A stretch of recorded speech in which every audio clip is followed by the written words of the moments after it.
తెలుగుదేశం కుటుంబ సభ్యులందరికీ నా నమస్కారాలు, అభినందనలు, శుభాభినందనలు. ఈరోజు ప్రత్యేకంగా ఎన్ఆర్ఐస్ అందరూ వచ్చారు, కానీ ఇందులో మెజారిటీ నా లెక్క ప్రకారం 100% ఎన్ఆర్ఐ తెలుగుదేశం పార్టీ కార్యకర్తలే. ఆ బ్యాక్గ్రౌండ్ వాళ్ళు ఎక్కువ వచ్చారు. వాళ్ళందరికీ కూడా అభినందనలు. మీకు బలం పెరగాలంటే, మీ శక్తి పెరగాలంటే మీరు ఒక్కరుంటే చాలదు, ఇంకా సఫిషియెంట్ నెంబర్ ఉండాలి. కనీసం అప్పుడు తెలుగు కల్చర్ని కాపాడుకుంటారు, మన పిల్లలు కూడా తెలుగులో మాట్లాడుకుంటారు. లేకుంటే మీ తర్వాత మీ పిల్లలు కూడా మర్చిపోయే పరిస్థితికి వస్తారు. దానికి మీరు దోహదం చేయాల్సిన అవసరం ఉంది. నేను దీన్ని చాలా సిస్టమేటిక్గా ఆలోచిస్తాను. 2 విషయాలు ఆలోచించుకొని మీరు వర్కౌట్ చేయండి. నవేడేస్ మీరు వచ్చి ఫిజికల్గా పనిచేస్తున్నారు, ఫ్లెక్సిబుల్ వర్కింగ్ వచ్చేసింది. నాకు ఎప్పుడు పని కావాలంటే అప్పుడు పని చేయించుకుంటా, నాకు ఎప్పుడు టైం ఉంటే అప్పుడు పని చేస్తా. Physical virtual reality. ఫిజికల్గా అవసరమైతే తప్పకుండా driver 1 hour 2 hours 3 hours driving చేయాలి. ఇప్పుడు బార్బర్ ఉంటాడు, సెలూన్కి పోవాలి, 1 hour 2 hours పని ఉంటుంది. 50% ఆఫ్ ది వర్క్స్ ఒక్కొక్కసారి ఆన్లైన్లో అయిపోతాయి. ఇలాంటివి ఉన్నప్పుడు నేను ఏం చేద్దాం అనుకుంటున్నానంటే, మీరు కూడా కోఆపరేట్ చేస్తే ఆంధ్రప్రదేశ్లో ఇంటి దగ్గర కూర్చొని వర్క్ ఫ్రమ్ హోమ్ అవకాశాలు ఎక్కడుంటాయో ప్రపంచంలో మొత్తం తీసుకొచ్చి ఆంధ్రప్రదేశ్ని ఒక వర్క్ ఫ్రమ్ హోమ్ హబ్గా తయారు చేయాలని నా కోరిక. చాలామంది ఉమెన్ ఉన్నారు, చదువుకున్నారు, ఇంట్లో చిన్న చిన్న పనులు ఉంటాయి, పిల్లల్ని చూసుకుంటారు, వంట చేసుకుంటారు, కానీ ఒక 5-6 గంటల టైం ఉంటుంది. ఆ 5-6 గంటలు కానీ పనిచేస్తే 40,000-50,000 రూపాయలు మినిమం ఆ తెలివితేటలను బట్టి డబ్బులు వస్తాయి. అదే మరి కోవర్కింగ్ స్పేస్ కానీ, ఇంకొక పక్కన జీసీసీ కానీ, ఇలాంటివన్నీ కూడా నాలెడ్జ్ ఎకానమీలో తీసుకుపోవాలనుకుంటున్నాను. ఇన్వెస్ట్మెంట్ ఒక పక్కన, ఇంకొక పక్కన మీరు అందరూ కానీ ఎక్కడికక్కడ వర్కౌట్ చేస్తే ఇక్కడ కంపెనీస్కి అవసరమైతే మ్యాన్ పవర్ని ఫిజికల్గా కానీ వర్చువల్గా కానీ రిక్రూట్ చేసి మనం ముందుకు పోయే పరిస్థితి వస్తుంది.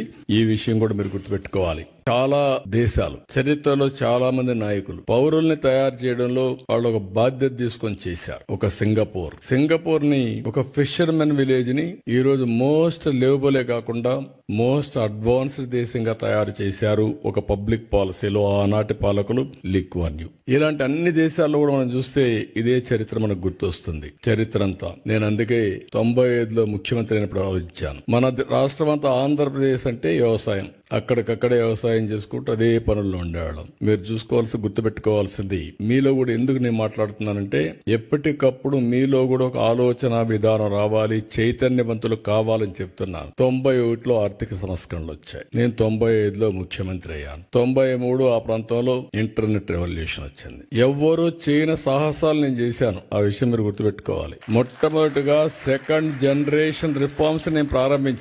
అక్కడి నుంచి ఐటీకి ప్రాధాన్యత ఇచ్చాను. ఐటీ అంటే ఎవరికి అర్థం కానప్పుడు ఐటీని గురించి మాట్లాడమే కాకుండా ఊరూరులో పోయి చెప్పా, మీ పిల్లలకు డబ్బులు ఇవ్వడం కాదు కావాల్సింది, మీ పిల్లలు ప్రయోజకులు కావాలంటే బాగా చదివించండి. మీరిచ్చే 100 ఎకరాలు 50 ఎకరాలు ₹1,00,00,000 లెక్క కాదు, కొన్ని వేల కోట్లు సంపాదించే తెలివితేటలు వస్తాయి వీళ్ళకని చెప్పి ఆ రోజు చెప్పాను. చాలా మంది మీరు చూస్తే చరిత్రలో విలేజ్ నుంచి మండలానికో టౌన్కి వెళ్లిపోయి పిల్లల్ని చదివించడానికి కాపురాలు పెట్టారు. అంటే నా మాట మీద నమ్మిన వాళ్ళందరూ బెనిఫిట్ అయ్యారు, నమ్మని వాళ్ళు మళ్ళీ కొంచెం నష్టపోయారు. అది వేరే విషయం. చరిత్రలో అందరూ నమ్మలేరు. అదే మరి హైదరాబాద్ ని డెవలప్ చేస్తామంటే నేను చెప్పా ఏం జరగబోతుందో హైదరాబాద్ లో అని. తెలివైన వాళ్ళు, ముందుండే వాళ్ళు, పెట్టుబడులు, అది కూడా చెప్పాను. మీరు కూడా భూమి అమ్మద్దండి అని కూడా చెప్పేవాడిని. ఇప్పుడు అమ్మేస్తే మళ్ళీ విలువ పెరుగుతుంది, అప్పుడు బాధపడతారు, ఏదో అవసరం కొద్దికే ఇచ్చేయమని చెప్పాను. ఈ రోజు హైదరాబాద్ వల్ల తెలంగాణ రాష్ట్రానికి దేశంలో నెంబర్ 1 పర్ క్యాపిటా ఇన్కమ్ వచ్చిందంటే ఆ రోజు నేను వేసిన ఫౌండేషనే దానికి కారణం. ఈ రోజు నేను ఒక విజన్ డాక్యుమెంట్ తయారు చేశాను. ఆ విజన్ డాక్యుమెంట్ గురించి ఎక్కువ నేను మాట్లాడను, ఎందుకంటే మళ్ళీ టైం లేదు కాబట్టి ఫోటోస్ కూడా కావాలి మీకు. 2047కి స్పష్టమైన గైడ్ లైన్స్ ఇచ్చాను. ఒక 10 ప్రిన్సిపల్స్ పెట్టాను. 0 పావర్టీ, అదే మరిగా ఉద్యోగాల కల్పన, అదే మరిగా population management, skill development, human resource development, ఇంకో పక్క వాటర్. అందుకే ఇప్పుడు కొత్తగా మీరు చూస్తే గోదావరి నుంచి బనకచెర్లకు నీళ్లు తీసుకుపోవాలనుకుంటున్నా. అది వస్తే పెద్ద గేమ్ చేంజర్గా అవుతుంది. అది కూడా వర్కౌట్ చేస్తున్నాం. ఇంకో పక్క వ్యవసాయం పైన ఎక్కువ శ్రద్ధ పెడుతున్నాం. గ్లోబల్ బెస్ట్ లాజిస్టిక్స్ హబ్గా తయారు చేయాలనుకుంటున్నాం. పవర్ లో మీరు ఊహించని పరిణామాలు వస్తున్నాయి. ఈ రోజు మీరు చూస్తే ఇంటిపైనే కరెంటు తయారు చేసుకునే పరిస్థితికి వచ్చాం. అదే మరిగా ఈరోజు విండ్ పవర్ వచ్చింది, అదే మరి పంప్డ్ ఎనర్జీ వచ్చింది, గ్రీన్ ఎనర్జీ వచ్చింది. ఇప్పుడు ఆంధ్రప్రదేశ్కు ఒక గ్రీన్ హైడ్రోజన్ హబ్గా తయారయ్యేదానికి అవకాశాలు వచ్చాయి. దీనివల్ల కొన్ని లక్షల మందికి ఉద్యోగాలు వస్తాయి. పోర్ట్లు ఉన్నాయి కాబట్టి మన దగ్గర నుంచి మనం ఎక్స్పోర్ట్ చేసే పరిస్థితి కూడా వస్తుంది. దీనికి కూడా శ్రీకారం చుట్టి మనం ముందుకు పోతున్నాం. నేను మిమ్మల్ని అందరినీ ఇంకా ఎక్కువ టైం కాకుండా పాలసీలని అన్ని తీసుకొచ్చాం. ఏ విధంగా మిమ్మల్ని అందరినీ విన్ విన్ సిచ్యువేషన్ లో ఆంధ్రప్రదేశ్ అభివృద్ధిలో కూడా భాగస్వాములు చేయాలని నేను కూడా ఆలోచిస్తా. ఫస్ట్ మీరంతా ఎన్ఆర్టీలో మెంబర్స్ గా తయారైతే ఒక డేటా బేస్ వస్తుంది. తెలుగు అసోసియేషన్స్ డిఫరెంట్ గా ఉండొచ్చు, పర్వాలేదు. కానీ ఎక్కడున్నా మీరు పుట్టినటువంటి జన్మ భూమి ఆంధ్రప్రదేశ్ కాబట్టి నేను ఇంకోటి కూడా చెప్తున్నాను. నేను ఆంధ్రప్రదేశ్ గురించే మాట్లాడడం లేదు, తెలుగు బిడ్డగా మాట్లాడుతున్నా. తెలుగు జాతి కోసం పనిచేస్తా. తెలుగు వారు ఎక్కడున్నా ప్రపంచంలో వాళ్ళందరూ కూడా ఒకటే అని దీంతో పోతున్నాం. మన తెలుగు జాతి బాగా అభివృద్ధి అయితే దేశం కూడా అభివృద్ధి అవుతుంది. మనం అందరం కూడా ఒక్కసారి ఇది కూడా గుర్తుపెట్టుకోవాలి. ఈరోజు నరేంద్ర మోడీ గారు ఒక డిటర్మినేషన్తో పనిచేస్తున్నాడు. ఈ దేశానికి ఏదో చేయాలని తపంతో పనిచేస్తున్నాడు. వికసిత్ భారత్ ఇచ్చారు, నేను స్వర్ణ ఆంధ్రప్రదేశ్ ఇచ్చాను. వాళ్ళు వికసిత్ భారత్లో భారతదేశాన్ని నెంబర్ 1 చేయాలంటే నేను స్వర్ణ ఆంధ్రప్రదేశ్ దానికంటే అన్ని రాష్ట్రాల కంటే నెంబర్ 1 తెలుగు రాష్ట్రాలు ఉండాలి, ఆంధ్రప్రదేశ్ ఉండాలని దానికి ఒక విజన్ తయారు చేశాను.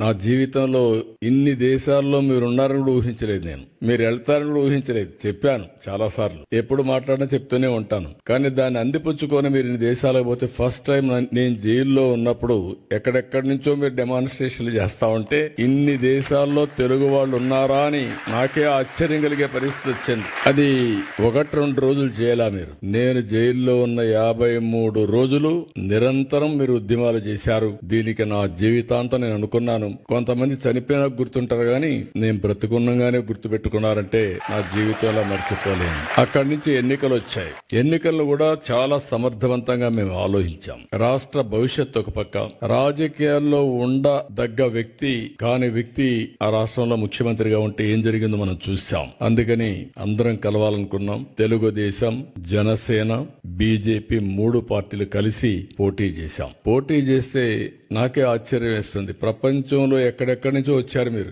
నెలల తరబడి అక్కడే ఉన్నారు. ఒక్కొక్కరు మీకు ఎంత శక్తి ఉంటే అంత డబ్బులు ఖర్చు పెట్టి ఎన్నికల్లో గెలిపించారంటే ఇది మా జీవితంలో ఎప్పుడూ మర్చిపోలేని సంఘటన. ఇది అప్పుడప్పుడు చరిత్రలో అనుకుంటాం కానీ ఇంత స్ఫూర్తిదాయకమైనటువంటి జాతి ఉండడం, నేను ఆ జాతిలో పుట్టడం నా అదృష్టంగా భావిస్తున్నా.